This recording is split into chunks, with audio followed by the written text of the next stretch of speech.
Hey guys, welcome back.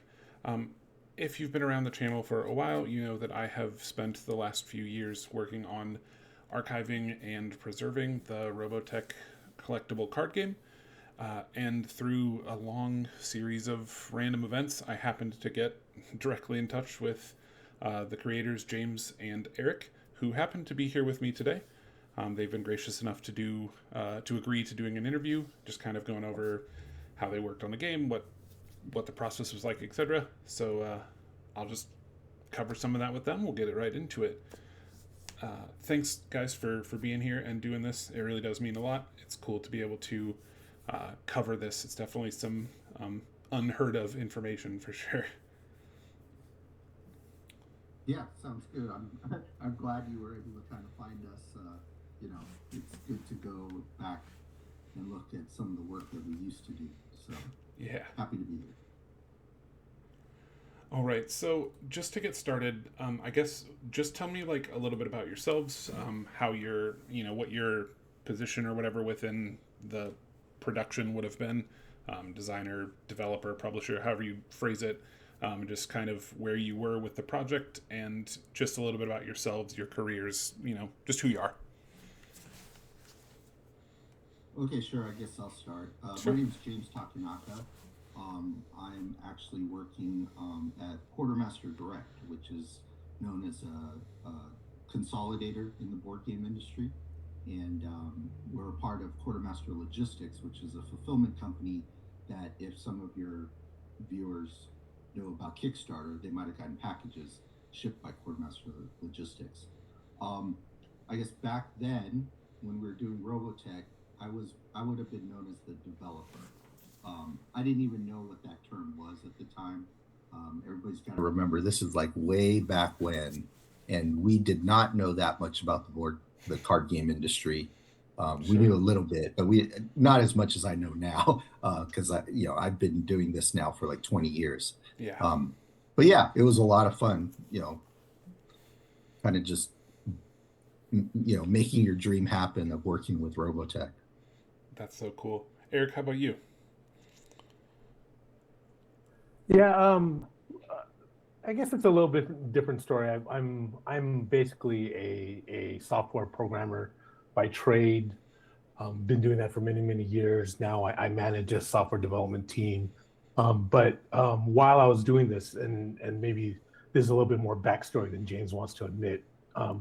Me and James went to the same college together, and we were both into collectibles like sports cards, comic books, those type of things. And Sure. so we ended up, after we graduated, opening up a comic book slash sports card store Oh, slash game awesome. store. And so things, and so we carried some Magic. We carried some Sure. way back then. There were only a few card games that were around back then. And then after a while we closed down that store, but I'd still had the kind of bug for it. And so even while I was working as a software developer consultant, I opened up another store, carried other games, went through the whole Pokemon when it first came out. That was a big thing. Yeah. Had to deal with Magic, all that. Ran some tournaments, and then after that, I got involved with another card game called Versus, which was a Oh yeah. superhero Versus Marvel system. Yeah. DC card game, right? And I helped run tournaments for that. I helped run tournaments for Yu-Gi-Oh!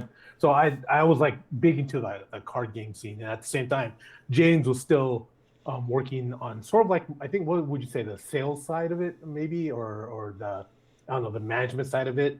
And at I forgot, at some point in time, I don't know when this was, James had his own licensing company, Oh, and that's cool. kind of how we got into the whole card game. Like, let's see if we can Hmm. make our own card game. And then he kind of touched on. He said he's a developer. That would classify me as a designer. Sure. And back then we really didn't know what the difference was, other than, so basically the designer kind of comes up with the engine and the concepts, and the developer sort of like develops it. They mature it. They test the Yeah. mechanics. They say, oh no, this is wrong. This doesn't feel thematic. this doesn't seem right. And so that's kind of what our roles were. We were so you'd be like, oh, Centrati, what would their effects be? What type of gameplay they would be Yeah. compared to Earth Forces, compared to the Invid, all the So that's where it came. That's kind of what our roles were. But Sure.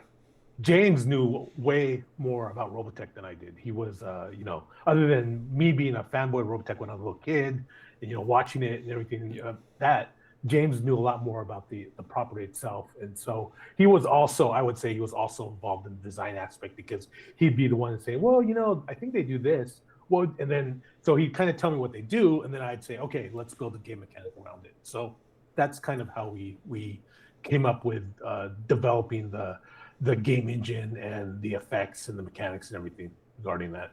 And then, yeah. And then, luckily for you, me and James are still friends Yeah. many years later. Yeah, so I couldn't have imagined that this situation would come about. Finding either one of you, or let alone both of you together, was quite the surprise. yeah. And so we're still kind of like geeks when it comes down to games and Oh, just yeah. collectibles. That is, I mean, James is still in the industry, so he like you said, he knows more about it, than many. And for me, it's really just kind of like a hobby. Sure. If I were to open up, or to say like, oh, what would I do? I'd probably open up another store, but then it's a lot harder nowadays than it was back when I was doing it. And there's a lot more money involved now in some of these things, and I would actually be scared to have a store that carries it's rough. anything. Especially with like the Pokemon hype stuff. Yeah, That's there's a lot of, like, it's a mess for card stores. Yeah, right there's a now. lot of that crime here in our Yeah. area about that, and I just like, oh, I wouldn't want to be in that. But yep. So that's kind of the background of me and James, of how we did this. Sure. Well, awesome. That's super in depth. Thank you so much. So, this game doesn't have a lot of coverage on the internet. There's if you were to search like Robotech CCG like through Google, you find a Board Game Geek page that's got a couple people asking if it ever came out, if it is done. There's a couple reviews. There's a guy who's like, this game's not good. There's a guy who's like, I don't really understand how to play this. So there's just not a lot of it. But the little bit of like blurb that you can find, if there's like a Wikipedia page that says that the game was first released in 2006 at Anime Expo, like to the public. Do you guys remember that being how that like came out, or do you remember? Is there more to that story of like how it got brought out to people? It said there was a public beta. Was that like something that it started with, or? Yeah, I don't think this ever made it to a convention. Oh, wow. Okay. Eric, do you remember? I don't think it ever, because I don't think we ever sold it directly to the public.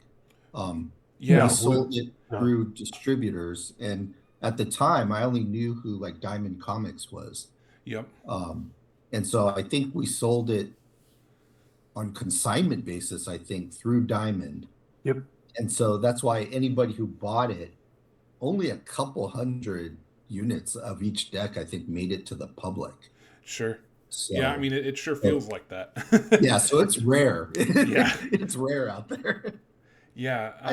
I think I remember like in trying to find the stuff, I spent a lot of time with the Wayback Machine and like digging up like really old, long dead website, the Hero Factory websites and stuff, and just like sublinked forums and stuff, and trying to find anything that would still open.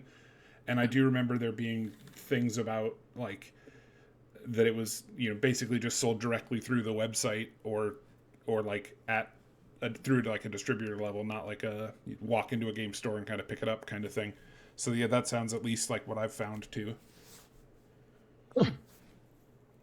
Yeah, Eric, do you even remember having an online store for this? I don't even know if we did that. No, we didn't. No, because I think back then the licensing, we weren't allowed to sell direct. It had to be through distribution. So there was, so it wasn't like how it is now, where you see a lot of the the manufacturers also be able to sell direct. Sure.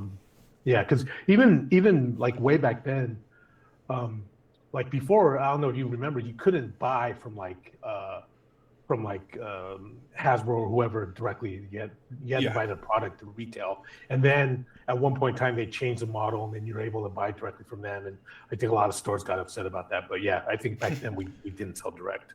Sure. Sure. Yeah, I mean that makes sense. Times in 2006 like was definitely different for. I'm trying to remember though, when did we first send that first set out? Because was that around July time, and that's why maybe distributors or retailers had it during Anime Expo. I don't remember, dude. I don't remember. Was I that don't remember. June, July time? Because Anime Expo is traditionally a July 4th weekend or around there. So Yeah, we had that beta product, which was pretty handmade almost with the Yeah. square edged cards. Yep. But They I don't definitely remember feel a going lot to- different. Yeah, I don't The remember paper is going to- different. It's a different Yeah. experience. I don't remember going to Anime Expo or anything selling it directly to the public. So yeah, Okay. yeah. Was so those beta decks they're probably even more far between than the actual decks that came out. But was that a thing that people could just like request, or did you give those to like stores to try, or do you remember how that even went down? I don't remember. I don't remember. That's awesome. So I think it was more of us trying to test the market, right? And Sure. this was something that was that really cheap that we could produce, Yep. and then kind of test out and then see what we can do with it. Mhm. And I think that's where we're like, okay, is this good enough? Can we get some play? And I think at that point, when you're already out with a beta deck, you're kind of committed because we had to have had the Yeah. license already by that time. Yep. And so we've already had to sunk that money into the license.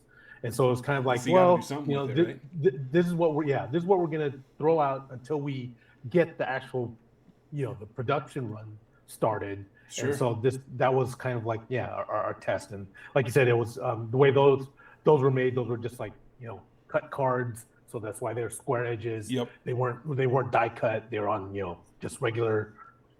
Yeah, it's just paper. simple, just to get it Yeah. in hands. Yeah, Yeah. absolutely.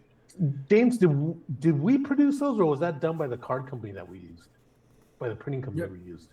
I think I had a friend who worked at a printer, Oh, sure. and he was like, "Oh, I can make cards," and then I have a feeling these are not good cards. Yeah, I think that's what it was. I think that was like a test run with that printer, that first printer, right? Sure. Yeah, because I didn't know how to make anything yet, and so I think the only choices you had were companies where the minimum print run was huge. Huge, So we're like, massive, oh, we can't do that.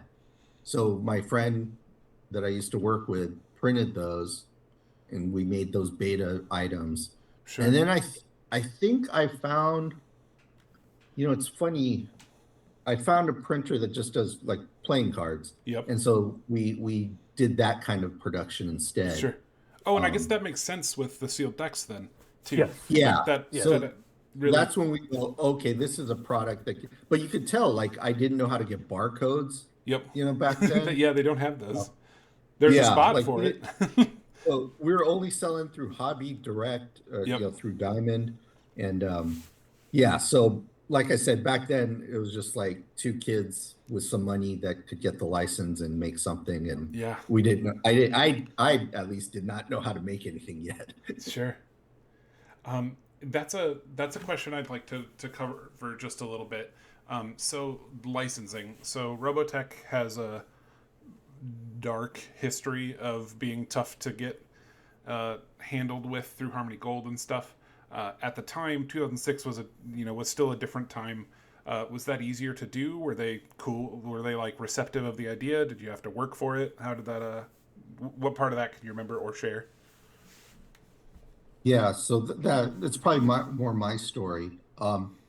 Back then it was very easy, actually. So I was working under Hero Factory with another partner, and we were making trading cards, just Yep. regular trading cards. And so I had experience going to the licensing show. My partner also did, and so we were walking around, and then I saw Harmony Gold's booth and it said Robotech, and I was a fanboy. So I'm like, oh my gosh, Robotech. The license was pretty cheap to get, Cool. and so we got it. and we made a trading Yep. card set. Those are cool too, for the record. Yeah.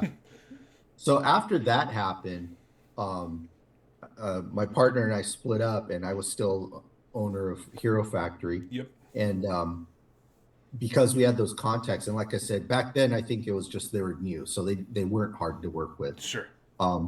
We were able to get the license and kind of do whatever we wanted. Like, we made a solid, we knew the product. We met with the people that were working there.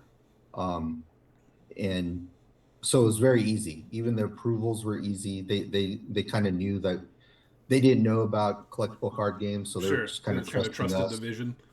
Yeah, and so we were able to make that. So it was That's very cool. easy. I know, like now it's much harder, Yeah. but back then it was. I think they were just new. They were really focusing on the new video. What was it called? I know you Shadow said Chronicles. Yeah, Shadow Chronicle. I think Yep. that was absorbing their bandwidth, so they were really focusing That on was a big deal. Yeah, and so the cool thing was Eric and I got to go to the premiere or whatever somewhere in Hollywood. Cool. But yeah, so back then That's it was really much cool. easier. Yeah, Much easier. my recollection of it, and I think it's we had to meet with, was it brothers? Was it two brothers who were kind of in control of the Yeah. IP or something like that? Tommy And- Yoon Yeah, was one of them. and Okay. I don't know if they were brothers or something, but they were sort of like, so James would tell him like, oh yeah, like, if you can convince these guys, it'll be pretty much a smooth ride for us. Sure. And so we went to, I think some place in LA, I believe, maybe some headquarters, and we met them, and they just called us in and they talked to us and for a little bit, and then we just kind of told them like, this is kind of what we want to do. We want to incorporate some type of transformation mechanic into the card game. And I think one of us said, "Oh yeah, if you could do this, that'd be pretty cool." Like, yeah, it would change the numbers or the stats on the card if you changed it, from mech to ship or to whatever. Mm-hmm. And so I think he liked that idea when he was like, "Oh, that's cool." Yeah, it's very cool. And then once that was it, then it was kind of like, "Oh yeah, I think we're gonna be okay." Yeah. And I think we tried to ask if there was any way to get original art or art that's not on the sure. on the DVDs or something like that. And I don't think that ever happened, because we were trying to be like, "Oh, we can make special cards of art that's never been seen before." Yeah, right? game But, exclusive art. That would have been really cool. Right. Yeah, but I don't think that happened. But yeah, this is what James said. Once we had that meeting with them, they kind of, they were less experienced than us, and we kind of knew what we were talking about. We Sure. were talking about different things, and so that's what I remember. I don't know if James remembers that. I just remember we had to go to LA and meet Tommy and those guys. Cool. Yeah. So you guys had 7 decks. Technically 8, I guess, if you count the beta deck. There was the 6 like full starters, and then the 2-player starter that came first. Did that kind of cover everything you wanted to do? Did you did the license just kind of end? Did you run out of time? Did you have more you wanted to do? Did you kind of get to do the full vision you had? I don't think we necessarily got the full vision, but we wanted to get those 6 decks at least to cover somewhat of the Robotech universe. Yeah. I think our license even ran out, and we renewed it just to get the last new generation decks out or something like that. I think what really kind of happened is that we kind of moved on. Like, I got a job at Bandai America. Sure. And so I was leaving that. And so Hero Factory was going to kind of shut down anyway. So, yeah, I think we just kind of makes sense. Yeah. Yeah. So we might have been able to release a little bit more product, but we just didn't have the time. We were moved on. I remember in my digging that I found someone talking about how they didn't even think that the new generation deck was officially released. They were calling it like an unreleased deck. So it kind of makes sense if you guys are talking about like the license was that close to done, that it might have been right there on the cusp like that. Like I said, we were just distributing through Diamond, and I think the sales kept getting less and less. Yep. And so if you got it when it first released, it was rare. Yeah. There weren't a lot of copies out there. Yeah, that's impressive. Um, well, I guess is there anything that you remember like specifically about the design like in putting it together when you were going from playtesting to finished, or even just developing like the early stages of the game? You mentioned the transforming ships mechanic that like obviously had to be there. That's a huge part of the show. Was there other stuff that you were like, this is a thing that has to be here, or was there like another thing in the game that's big is there every card's like an action too, so every card is like dual purpose at all times. Was that like a huge, was that an early decision or did that come later? That was actually an early decision. Cool. We thought like, oh, because okay, so when you do card games, there's quite few mechanics you have to worry about, right? Yeah. You have to worry about battle, you have to worry about resource allocation and resource usage and everything. And so we're trying to think like a lot of these like a lot of cards have lands or whatever that you have, which are basically useless cards in your deck. Yes. And so we're trying to make every card have some type of use, right? Yep. And so even if you used it as a resource card, there's still a way to play it. Or if you had a character, that's so cool. Yeah, if you had a character in your hand and you're never going to play this character because either your resource curve is higher or you don't need it, you could at least use the effect that's in your hand. And so that was the whole kind of like premise. Like, yeah, we want to make every card useful. At the same time, after we played it after a while, it made your decision tree harder because it was like, sure. Do I keep this and hope to play the effect, or do I need this character or whatever? And so that's where it became. It made the game a little bit more complex than we wanted it to be because you had to make more decisions Sure. now. And that's where it's like, and I think I told you in the email that it's pro or con depending on how you look at it. Yeah. It all depended on what you want to see. It's just that to me, I thought it was cool, but after a while, I was like, oh, this makes my gameplay harder because it slows down the game because you got to actually now look at everything. Like you got to consider 2 forks, right? Am I going to play it as a character? Am I going to play it as an effect? Or yeah, exactly. And so that's one thing. But that was something early on that we wanted to do. To answer your question. When we first started playing the game, the group that I play with or whatever, we were a little bit overwhelmed with the like action on every card thing. We're like, man, it's cool, but like it is a lot. Yeah. And so at first we were kind of like, well, the ones that are really important are the like +2 speed or like +1 armor or like just the combat trick kind of stuff. Right. And we're like, okay, so we'll kind of ignore these other ones for now and we'll just like focus on like get into battle, learn that step, and then like we'll go back and forth buffing our numbers up, and that'll be how we kind of learn these actions. But the more we've played, dozens of games into it now, it's like so interesting. Like all these are kind of instant speed. They all do something. You can like set any card down in your proto zone, flip it over, go search your deck for some pilot, get it out, then use it as an action in combat. It's so cool. It's so deep. And like the fact that at least rules wise, it doesn't say that there's any kind of faction restriction. So you can just like put stuff in decks. Annie Marie or Marie Crystal, I think is her name. From the Rebels deck. She's like fine for the Rebels thing, but like her effect is just go search your deck for a male pilot. Like that's so good. And so we found that she just goes in like everything because everyone has a male pilot that's like important to the deck. So just giving you more copies of your Rick Hunter or whatever you need to have is super strong. So that stuff is really cool. Yeah. So you pointed that out in the email, and I reread it. I was like, oh, yeah, we probably didn't class this one properly because it's like free search, right? There's no like discard a card. Yeah, it doesn't cost, like, and she costs 0, so you can do it from like literally turn 0. And there's no like restriction. I was like, oh, that probably slipped through because that's pretty powerful. Yeah, she's very good.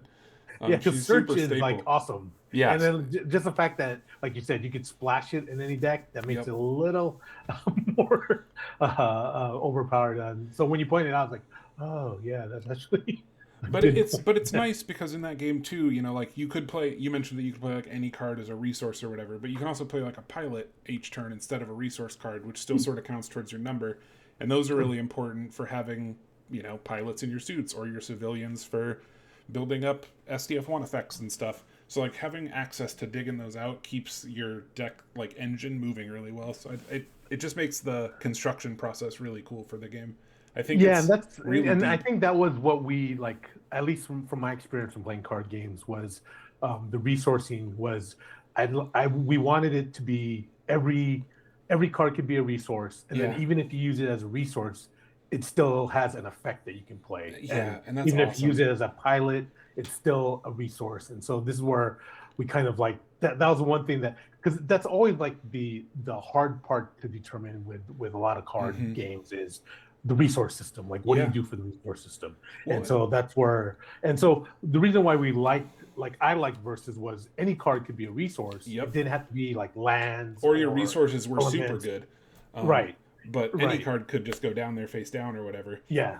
Yeah. But Yeah. then the thing I didn't like about the face that, about when you play a resource in that versus game was it's a dead card basically. Yep. Unless, and so this is where we came up with the idea like, oh, you can play it face down Yeah. and then use it if you need to use it. But Yeah, that's so yeah. cool. Yeah, so that's where that came from, that whole resources. It's just from experience of playing other games, and we're trying to, make it flexible, because I think James one time said one of the best rules you can consider in designing a game is not to say no. Yeah. You want to be able to let the player do what they want to do. Yes. And so it's like you can always play a resource. You'll Yeah. always hit the curve. So that's where that kind of came from. Yeah, I think your guys' game does something like does a lot of things really cool that have kind of transcended into more current games.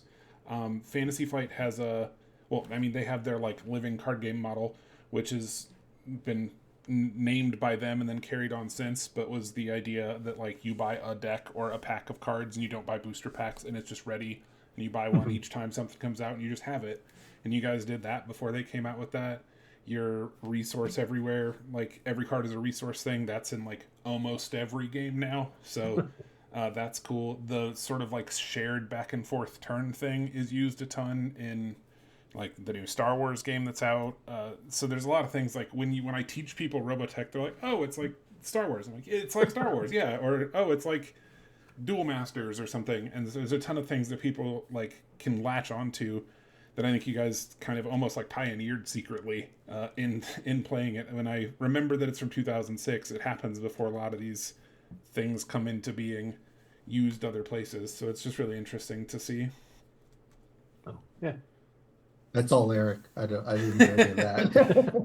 Yeah, I know that was a little bit of a yeah, James and so takes that's the where break one. that's where the difference between design and development comes into play. Absolutely. Like, so design is more like the base mechanics, what you want to do with a game, et cetera, and then the development is now let's apply the IP to it and let's build stuff around the IPs and the way it plays. And so that's where James was a big part of doing a lot of that. So yep. So I guess this might have been a better question for slightly earlier, but it kind of fit in right there too. Was this game always a Robotech game, or did you come up with a game first and then make it Robotech? Oh no, this was for Robotech. This was yeah. Cool. That it feels like it. It feels like you were like, I want Robotech for this. Yeah. So I get it. Was Teen Titans the other game we designed or we developed, James? Was it the Teen Titans one? Well, we borrowed we that incorporated that and then we changed. Yeah, Knights of Zodiac. We used those mechanics. Oh, that's right. Right. Okay. I have just recently started playing that game, so that's funny. That's cool. Yeah. That there is some similarities there now that you mention it. Yeah, but this engine was ground up Robotech. I mean, we said, okay, this is what we're gonna do and whatever, because we hadn't done a game from scratch before, so this was the one that was it. Did you guys have any kind of like tournament scene? Was there like you mentioned that it didn't really go to like public sales, but like was there any did you guys organize play or anything? Were there tournament kits a store could get or anything? Or that was a dream, but we didn't get enough traction. I mean, that makes sense. Yeah, there's basically no distribution of the product really. Sure. So yeah, never got to that level. Cool. Yeah. My friends and I, as we play, we talk about like what I think, what we think would be really strong, and we're like, oh well, the Zentradi, like they throw so many units on the table so fast that's got to be at least a meta deck. Yeah, you guys are right. that was the deck that was like really tough to beat. Was the Zentradi, and that's why I think I told you also in the email the hoarding aspect is the one that made it tough. Because and so I think we're trying to do a mechanic later on that prevented hoarding.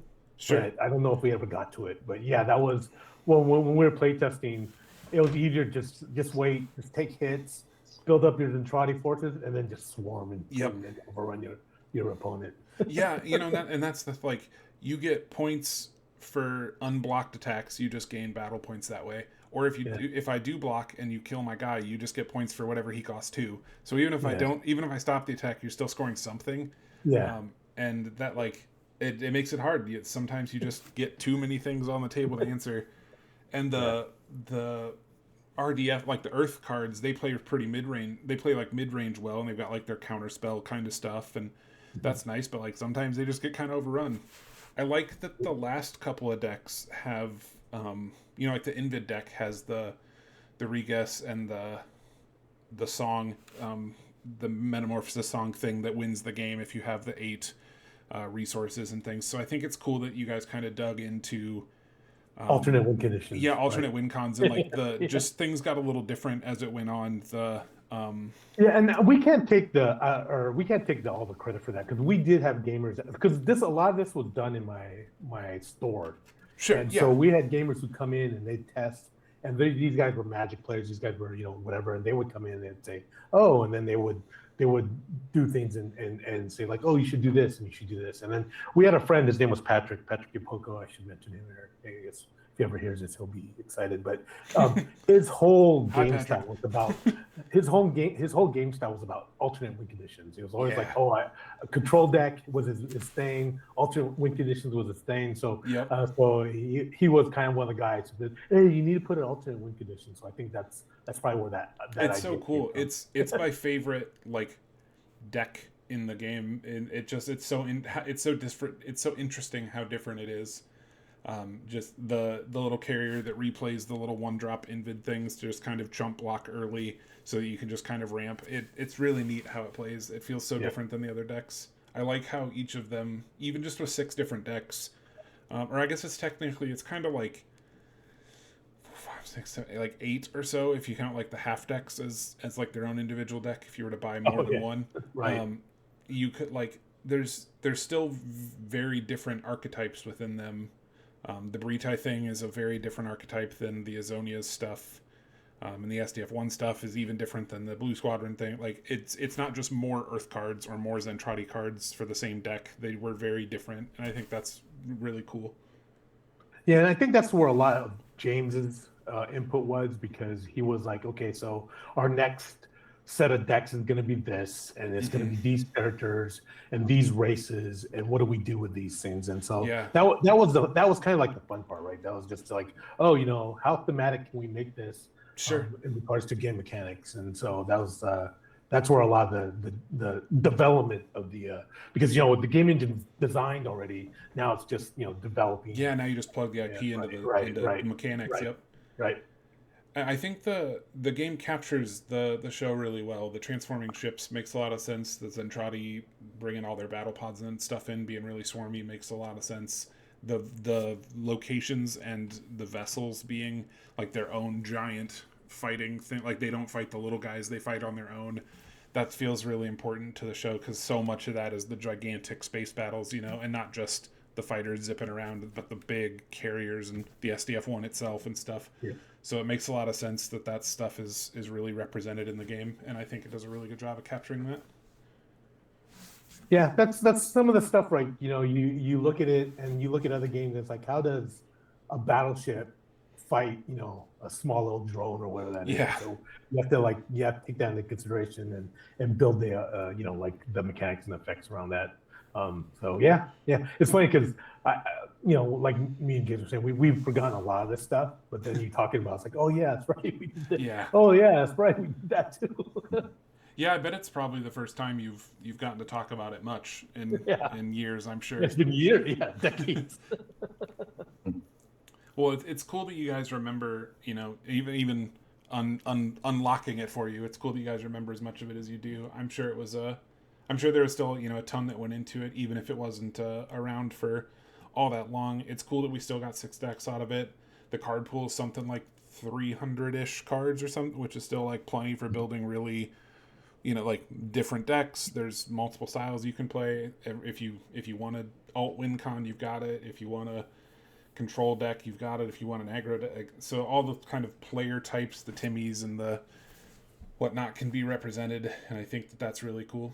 The game, for as small as it is, does a really good job of like snapshotting a whole game, and I think that's really cool. Thanks.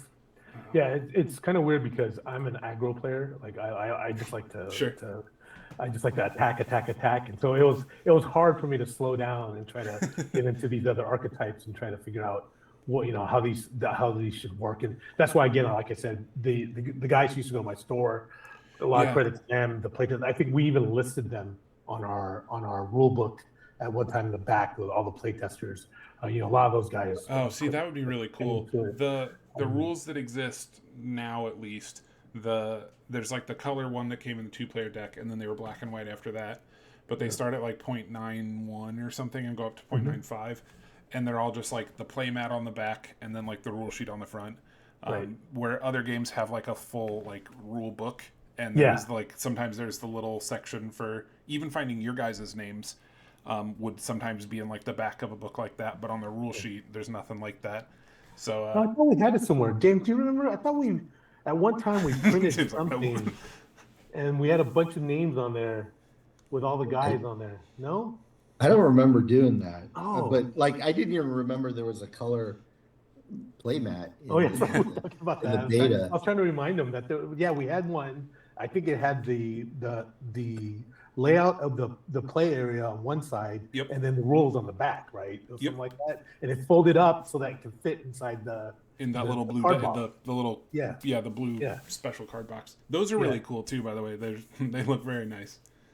Oh yeah, that was a partnership with Max Pro. Was that Max Pro? Max Pro, right? Yeah. We made a mistake on those because it was supposed to be a darker blue. Oh, the color is so good. Oh, is it? Because we were like, "Oh, wait, this is the wrong blue." Yeah, it's definitely not the same like Earth-fed blue or Earth-fed. That's Gundam. Sorry, Robotech. Earth Defense Force. It's not the same blue, but it's a very good blue, and it feels very 80s. It's got that kind of like electric blue color to it. It fits so good, especially with that like holographic-y kind of logo. It looks really good. Let me see if I have anything else that I think I need you guys to tell me about before we're done here.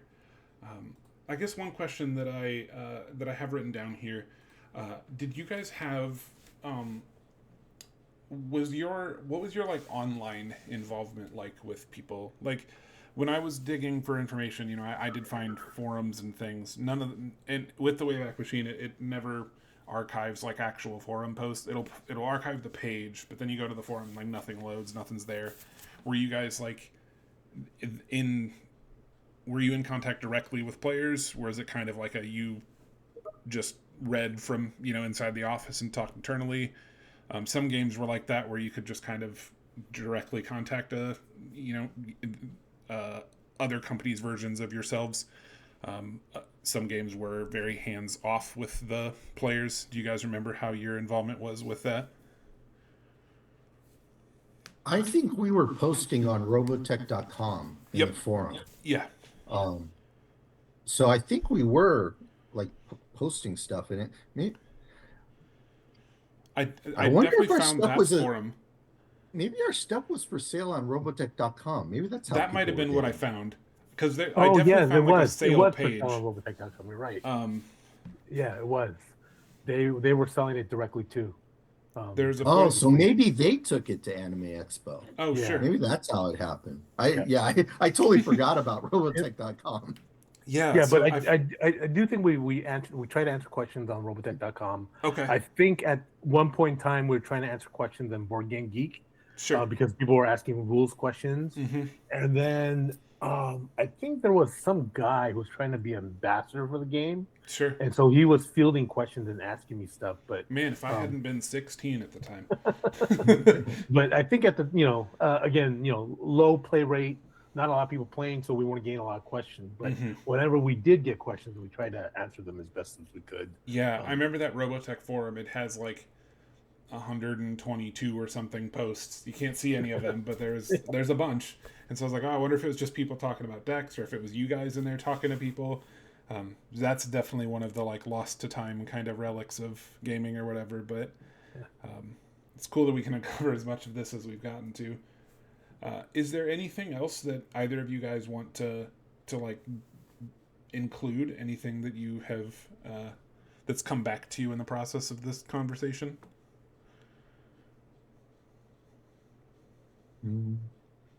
Not really. I mean, I'm just happy that we somebody's enjoying it. Yeah, um it's funny, the living card deck idea. I mean, we must have seen that somewhere before, is yeah, what I thought. I mean, we did it out of just necessity because we didn't yeah. have I mean, a if big you found budget. a poker printer that was like printing 50 card decks, like it makes sense. It's a 52 card deck. It's 50 cards, two rule cards, and a rule sheet. Like that makes Yeah. sense. Um, but But I would be shocked if some other company wasn't doing it. So that's why we must have seen it somewhere. sure. I have a hard time believing we just came up with it.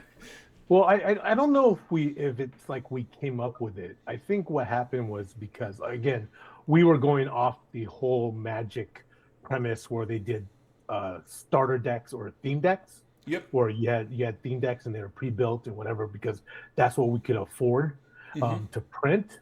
And then I think so I know a little bit of history about this because I saw that because then Fantasy Flight did theirs in 2008, which was a couple of years Yep. later. So Yeah. it was like we didn't intend to create this genre of type of gameplay, but we just thought like this is the best way to do it, and then if you needed to, you can mix your decks. You can, buy multiples of these same Hmm. decks and then create your own decks. But we wanted to start with those theme decks because the whole idea was start with the theme decks, get people playing, and then if it's good enough, then we start creating boosters. That Yeah, we can afford. dig into a Because larger but product. Yep. A set boosters two. was so expensive back then. It Oh was just yeah. like I mean, yeah, it's still a lot. yeah. Um, Well, I think now there's like again, and then I think maybe like other companies decide like, oh yeah, this seems to be a more easier way because then after that, then the whole deck building kind of yeah, game yeah. came Deck out where building it's games like came out and yeah, all kinds of things. yeah. So So, but yeah, I do think I don't know if we invented it, but we were there at the same time. sure. Yeah. So, but I think James, I think I remember mentioning this to you. Hey, Fantasy Flight is doing kind of like what we did with their living card game, where they're just producing decks rather than boosters, Yeah. and I was kind of like, hey, maybe we should sue them though. Pay for set two. But yeah, no, yeah. Again, I think the whole thing where if we were to go back in time and try to redo this, I still think we would stick with this deck concept and everything. I love it. Decks, with the theme decks. But I think what we would try to do is ramp up complexity. So Mhm. start simpler, and then with each deck, because the way the game is, you can always make it more complex through Oh yeah, card, add through more mechanics. keywords, all kinds Yeah, of stuff. Yeah. exactly, and do it that way to maybe get some traction. Yep. But looking back, it was really the only people who were really buying the Robotech card game were Robotech fans. Yeah. They weren't really card game players. And so that's where it was kind of like, I think no matter which route we went, this is how it was going to end up. But we're glad that we found some fans who like both the product, the IP, and the game engine. So Yeah, you've got at least a handful of fans still playing. I after your kind of unveiling, yeah, there have been more and more people that I have gotten into purchasing some of it, and I've put all that up on, like I've made scans of everything. So before I found you, James, cards didn't exist. So I had made jokes that I probably had the biggest Robotech collection of anyone who existed, and it was like I had 3 of each deck, and so we were like, that's just all there is, man. I'm sorry, but we were like, at least you can like print it off and play it and do something with it, and so we were trying to get people playing that way. We've been working lately on getting like a deck builder app put together and putting it on a digital platform so it can be played like over the computer with people. So we're really trying to like ramp people back into playing with it. So it's a fun resurgence for sure. Yeah. Yeah, and just like with other card games, it gets to a point where you can actually make like an extension set, your Mm-hmm. own set, maybe get into Shadow Chronicles because I think that's where we wanted to end up Sure. actually Well, was that makes with so much Shadow sense Chronicles, too. Shadow right? Chronicles being 2006, this game being Yeah, it makes sense. You would just right. go there. Yeah, we want to end up there, but we ran out of gas. Yep. Yeah, there's Robotech 2 and there's the Untold Story. Like there's still plenty of even if you're just Yeah, doing Robotech media, there's still plenty of Robotech to do. yeah. Yeah, who knows? Who knows? Maybe set 2 happens in 2030. Um, but Well, there's a ton of Robotech games now. Like yeah. I can't. Once Harmony Gold was really like licensing it to everybody, Mm-hmm. there were a ton of card games and board games and stuff coming out. Yep. But yeah, like I said, it was just like two young guys who were able to get the license, and we were Robotech fans. Yeah, and I knew how to like. One thing you learn is like, well, we could make this stuff, but we didn't know how to sell Yep. it. So And that's the that happens with everyone still. Like Kickstarter, you yeah mentioned at the beginning, is huge now, and there are 100 card games a day that come out now through yeah Kickstarter. But every one of them, well, not everyone, 99% of them get a set or like a set and a half, and then fizzle out because they don't know how to they don't know distribution, they don't know supply chain, whatever. They get like their direct order, they self ship to all of the backers, and then that's where it stops. So having that distributor connection and knowing that kind of business side of things is something that a lot of these like independent games don't ever get to, because that's just an element that a lot of like the layman doesn't know. A lot of people can make a game, can come up with something that they think is fun for their friends to play, but finding the right way to business market it and get it into people's faces and then distributed to people, to stores, and then there's so many games now, people want there to be a reason to play, so cards need to have like value, and there needs to be a good organized play scene and like all sorts of stuff. So you've really got to have that locked in for a game to kind of catch on. And so many of these games just come out and they're cool for like 6 weeks and then disappear. So yeah. not a surprise. And then Eric and I get to go down in history as working on a Robotech product. So yeah, that's so You know, cool. Awesome. Robotech is so great. The game is great. Thanks, guys. I really appreciate you doing this interview here. I know it's dredging up a lot of memories that you gotta kind of foggily get back through. But I appreciate your Yeah, you're making me want to try to make another card game again. yeah. I'm done. Let me know. I'm I'll done. test it. I've always told James that I want to make a good card game. I want to make another card game, but just no time. Yeah, that was gonna be my last question. Would you guys do it again? If you could go back in time, would you have still done the Robotech card game? Oh yeah. It was a good Awesome. experience. Again, we were both Robotech fans, and so just doing that was really cool. I remember when we were watching Shadow Chronicles in the theater. It was like they had a screen theater, and we're like, "Oh, this is so cool, right? This is the first time anyone's gonna watch this, and we're here." And so it felt, So like it was like red carpet. Did you guys like Shadow Chronicles? It was interesting. Okay. Yeah, it was like Robotech, not Robotech. Yeah, exactly.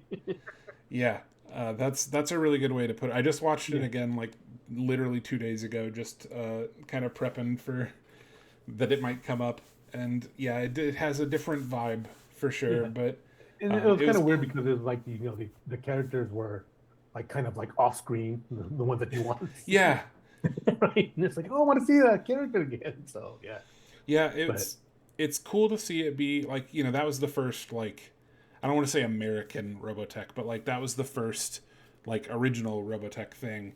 That wasn't adapted from a Macross thing or whatever. Right. Or even another show, like some of the later seasons of the first part of Robotech were. So it's cool to see like its own original thing. Like if Robotech was just its thing, what is it doing? So that was neat, but I don't think it landed as nice as the original Robotech does. It's a classic for a reason. so true. But, yeah. So yeah, I'm glad you found us. It's fun to talk about. Yeah, I won't take too much more of your time here. I really appreciate you hanging out with me. It's been almost an hour.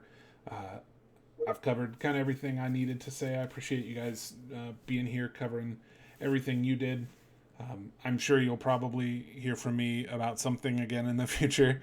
I'll stay excited about this. I think we're going to have a little tournament here at my local store in the near future because of just the arrival of cards being present again. What state are you in? Iowa. Iowa. Okay. Okay. Yeah, we are kind of smack in the middle there, but it might be the first Robotech tournament ever. So yeah, 20 years later. Yep. So I'll let you know if it goes down. But anyway, thanks for being here, guys. It really means a lot. Thanks everyone watching. Thank you for reaching out to us. I mean, we was reliving some memories, and we're glad to see people who like it, and so yeah. Yeah, I was, James reminded me. I was like, "Oh, I got to make this call." I'm glad you did. I had no idea you were going to be here. I thought it was just going to be James and I. So it was really exciting to see that you were both here. That added so much extra depth, and that was awesome. But everyone watching the video, if you're still here 52 minutes later, I appreciate you hanging out this long. Stay tuned, obviously. I'm super hype about Robotech right now, so there will be more Robotech content in the future. All right. Adios. Thanks, Derek.